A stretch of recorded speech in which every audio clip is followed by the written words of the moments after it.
Türkmenistanyň döwlet telewizionyasy azyk üçünçüligi bilen bagly dürli etmişlerde etatan hem ilata arzan bahadan berilýän subsidiýalanyň önümleri bir kanun ýerlemekde we korrupsiýada aýplanyp türme tutulgyny hökm edilen eli gandally we öz-özlerine garşy görkezme berýän raýatlaryň towaly çykyşlaryny görkezdi. 5-nji maýda prezident Serdar Berdimuhammedowyň hem gatnaşmagynda geçirilen Döwlet Howpsuzlyk Geňişiniň mejlisiniň dowamında ila darasında payok atlandırılan degislilikte ardan bahadan ve çäkli müçbirde satylýan un ýag-ýaly ilatyň günüwirin sarp edýän itaata azyk önümlerini bir kanun ele geçirmek boýunça ýüze çykarylan jinayetler barada hasabat berilse-de, ýurtdaky ykdysady krizis sebäpli gurupdan düşün ilatyň bu önümlere bolan garaşdyrlygynyň sebäpleri barada hiç zat aýdylmady. Galy berse-de Azatlyň habarçylary Entekçi Berdimuhammedow martda prezident bolmazyndan ençem aý ozal döwlet idaralarynda we dükanlarynda giňgerimli barlyklaryň geçirilýändigini, bularyň netijelerini hem Serdaryň häkimete geçmeginden soň äşkar etmek meýilişdirilýändigini belläpdiler. Pensiýende gün geçirilen mejlisde baş prokuror Batyr Attaýew Sowda we Daşary ykdysady araşdyrmalar ministrliginde korrupsiýa hem-de paraxorluk bilen bagly ýol berilen jinayet işleri boýunça geçirilen derňewleriň netijeleri barada hasabat berdi. Ol ýakynda Ahyl welaýatynyň Aşgabat şäheriniň Sowda bölümlerinde dükanlarynda geçirilen barlyk teljirme işleriniň netijesinde uny üsümlik ýagyny açyk sowdadan gidilip gymmat bahadan satan raýatlaryň ýüze çykarylandygyny aýtdy. Halka ardan bakadan yerlenýän uny göz dikip, mukaddeslige hyýanet edip, ogurlap jinayet edýän adamlar ýüze çykarylýar. Baş prokuroryň hasabatynda welaýat we itirap alyjylar jemgyýeti birleşiginiň başlyklary, ammar müdiri, satyjy ýaly weziplerde işlän 14 raýatyň atlary agzalyp, olaryň 4-üsine 20 ýyl, 1-ine 15 ýyl we 9-syna 8 ýyl türme möhlet berildi. Mundan başga da aýplanýanlaryň jinayetçilik ýoly bilen gazanandygy aýdylýan uly mukdardaky pul serişdirleri, gymmatbaha uluglar görkezildi we ele geçirilen serişdirleriň döwletiň haýryna geçiriljekdigi ma'lum edildi. Döwlet telewizionyasy eli gandally saklananlaryň aglap, sultandy öz-özüne hem garşy görkezme berýän video çykyşlaryny görkezdi. Hukuk toporlary Türkmenistanyň ozalky iki awtoritar prezidenti Sultandy häzirki ýurtbaş tutunynyň kakasy Gurbanuly Berdimuhammedowyň döwründe hem giňden ulanylan bu tejribeleri adamyň mertebesini kemsitmek hükmünde tanqidleýärler. Prezident Serdar Berdimuhammedow munyň bilen baglylykda eden çykyşynda sürü aksaksız bolmaz diýen nakly hem dile getirip, korrupsiýa, paraxorluğa garşy görüşmek boýunça döwlet siýasatynyň alınıp barylýandygyny aýtdy. Döwletiň we halkyň emlägini ogurlan bu doýmaz dolmaz paraxor jinayetkarlar. Diňe özleri maskara bolman, eýsem olar öz maskalarynyň, dogon garnaşlarynyň hem ýüzlerini ýere salýarlar. Paraxorluň soňuna çykmak baradaky bu görnüşli çykyşlar türkmen ýolbaşçylary tarapyndan ýygy-ýygydan edilýär. Emma azatlyk bilen söhbetdeş bolýan ýerli ýasaýjylar iş ýüzünde ýurdun tas ähli pudugynda alym berimiň hökm sürýändigini aýdarlar.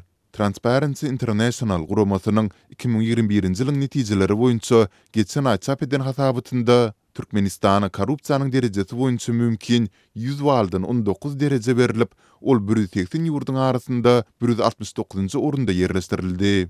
Türkmenistandaky ýagdaýlary ýakyndan izlerleýän synçylar häkimetleriň eli gandally ozalky resmiýetleriň towaly çykyşlaryny ýurtdaky bar bolan asyl meselelerden ünsiz olmak üçin görkezýändiklerini belliýärler. Pragada ýaşaýan türkmen ýazyjysy Hudaýberdi Hally dünýädäki iň bir awtoritar türkmen rejiminiň munyň bilen ýurtdaky kynçylyklaryň jogapkärçiligini öz üstünden aýyrmagy maksat edilýändigini aýtdy. Häzirki Türkmenistanyň edýän çäresi azyk gıtlygyny, harit gıtlygyny belli bir adamlaryň üstüne atmak, alyp satarlaryň üstüne atmak, şolary günäkärlemek bilen öz kemçiliklerini ýaşyrjak bolýarlar. Diýip Hudaýberdi Hally 6-njy maýda azatlyk bilen geçiren söhbetdeşliginde belledi we alyp satarlaryň diňe gytçylygyň bar ýerinde döreýändigini sözüne goşdy. Azatlyk ensemi ýyldan bäri döwlet dükanlarynda ardan bahadan goýurylan haritlaryň emeli gytçylygynyň döredilýändigini we ilaty berilmeli paýyň dükanlaryň arka gapsyndan restoran eýelerine, howpsuzlyk işgärlerine dagy uly mukdarda goýurylandigi barada dowamly maglumatlary berip gelýär. Türkmen häkimetleri ýurtdaky ykdysady krizisi munyň bilen bir wagtda döwlet dükanlarynda ýitileşýän azyk ýeter etmezçiligini açaçan boyun almaýarlar. Azatlygyň bu barada Sowda we Daşary Ykdysady Aratnaşyklar Ministrliginden kommentari almak diýençiklary hem jogap tapmaýar. Türkmenistanyň prezidenti Serdar Berdimuhammedow 28 aprelde Ahal vilayatyna gurulýan şähere täze ad tapmak meselesini gozgandan soňra Azatlyk radiosynyň habarçysy özüniň ýagdaýdan habarly çeşmelerine salgylanyp täze şähere arkadag adyny dakmagyň meýilleşdirilýändigini habar berýär. Döwlet mediasyna görä geçen hepde Türkmen prezidenti Ahal vilayatynyň guruluşy dowam edýän täze edara ediş merkezine işleriň barşy bilen tanışdy. Hiç saparynyň dowamyna prezident Türkmen parlamentiniň aşağı palatasynyň başlygy Gülşat Mämmedow ýüzlenip täze şähere täze ad takmak meselesini tutuş halk bilen ara alyp maslahatlaşmagy tapşyrdy. Arkada sözi prezident Serdar Berdimuhammedowyň kakasy öňkü prezident we halk maslahatynyň başlygy Gurbanuly Berdimuhammedowyň lakamy bolup durýar. Türkmenistan 2022-nji ýyl ýurdun erk söz mejlisi tarapyndan halkyň arkadagly zamanaty atlandyryldy. Ýurtda 2022-nji ýylyň fevralyna duýdansyz eglan edilen erk prezident saýlawlarynyň netijesinde ýokary döwlet wezipesine gelen Serdar Berdimuhammedow ýurtda medeniýet we sunugy işgärler tarapyndan arkadagly Serdar atlandyryldy. Ahal vilayatyna gurulýan täze şäher üçin teklip edilýän täze ad tasdiklansa Türkmenistan arkadagly zamanada arkadagly Serdaryň ýol başlygyna arkadagy atly täze şähere eýe bolar. Desapky mailnamaga görä bu şäheriň guruluşyny 2022-nji ýylyň dowamyny tamamlamak gödüňine tutulýar. Ahalyň täze dolandyryş merkezi welaýatyň häzirki Göktepe etrawynyň çägine gurulýar. Bu şäheriň düýbüni tutmak dawrasyna Gurbanuly Berdimuhammedow şäheriň yerleşýän ýerini mukaddes yerler häsiýetlendirdi.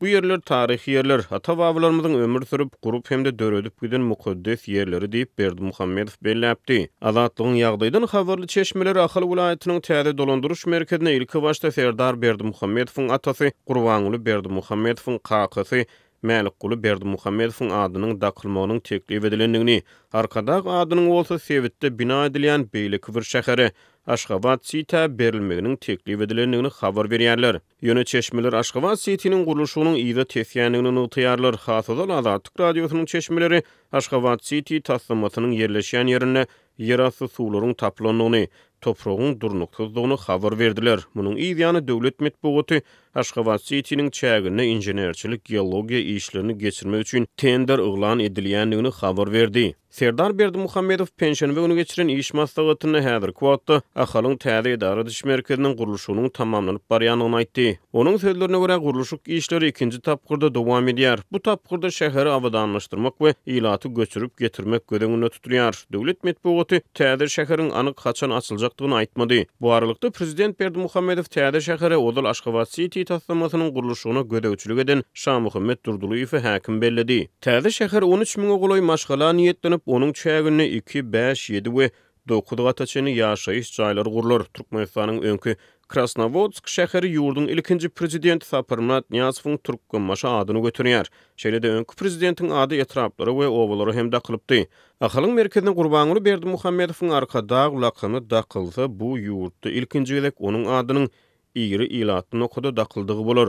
Azatlygyň çeşmeleri Sewitde bina edilýän beýleki bir iri proýektiň Aşgabat sitiniň guruluşyk taslamasynyň ýerasty suwlar bilen bagly ýüze çykan problem sebäpli totudylyny habar berýär. Bahasy milliardlarça dollara barabar bolan guruluşyk taslamalaryny ýerine ýetirmek üçin döwlet büdjetinden sarf edilýän serişdeleriň anyk möçberi ma'lum edilmeýär. Mari welaýatynyň Garow etrawynyň kärinetçi daýhanlarynyň ençemesi Boğday we Gowaça meýdanlarynaky ýiti suw ýetmezçiliginden we bu pudokdaky para berimden şikayet edýärler. Olaryň ýol başçylary ýüzlerçe manat para beren kärinetçileriň ekin meýdanlarynyň ösüş suwuna tutulýandygyny aýdyp, zähmetiniň puja çykmagyndan we döwlete bergili çykmakdan howatyrlanýandyklaryny belleýärler. Bu maglumat owa milli maksatnamasyny durmuşa geçirmekde ýol beren kemçilikleri üçün ýurdun 3 welaýatynyň şol sanda Mari welaýatynyň häkimine käýinç eglan edilen mahalyna gabat geldi. Şunlar Türkmenistanda Gowaça we Boğday meýdanlarynda degişli owa hojalyk işlerini geçirmek, olary mineral dökünler bilen iýmitlendirmek we ösüş suwuny tutmak işleri dowam edýär. Azatlyk radiosynyň habarçysynyň maglumatlaryna görä Garow etrawynda käbir gallaç kärenetçiler öz ekinlerini eýýän soňky ösüş suwuny tutan bolsa, käbirler heni biz ikinci suwuny hem tutup bilmeýärler. Habarçymyz bilen söhbetdeş olan yerli kärenneçiler munyň sebäplerini suw yetmezçiligi we para berim bilen düşündirýärler. Men ençemgede gatnap ikinimi ötüş suwuny tutup bilmedim. Ahir soňy zähmetimi köýdürmejek bolup para bermäge razy boldum. Her gezek ekin meýdanymy suw tutjak mahalym başlygy 300 manat pul bermeli bolýaryn. Şol gün uzak giýje suwdyň meniň ekinime göýberilýär. Nasosça bolsa akşamlyk naharyny we bir çüýse arak berýärin. Dip öz ekinne soňky ösüş suwuny tutan garawumly kärenneçi anonimlik şertinde aýtdy. Şol bir wagtda käbir kärenneçiler nasosy bejermek üçin özlerinden eýem 50 manat ýygnalandygyny, şeýle-de hasyl tawşyrlandy döwletiň suw dökün we tehnika üçin özlerinden goşmaça pul alýandygyna ünsü çekip näresmi töleglere korrupsiýa nägilelik bildirýärler. Şu ýyl döwletiň pagtany satyn alyş narhy ýokarlandy. Onun 1 kilogramy 1 manat 40 tengeden 3 manat 40 tenge ýokarlandy. Men bu ýyl girdejik gowy bolar diýip begendim. Ýöne suw yetmezçiligi sebäpli gödöňüne tutulan hasyl alyp biljegim gümana. Başlygy her gedek para bermäge-de ýagdaý ýok. Şonuň üçin begenere zat ýok.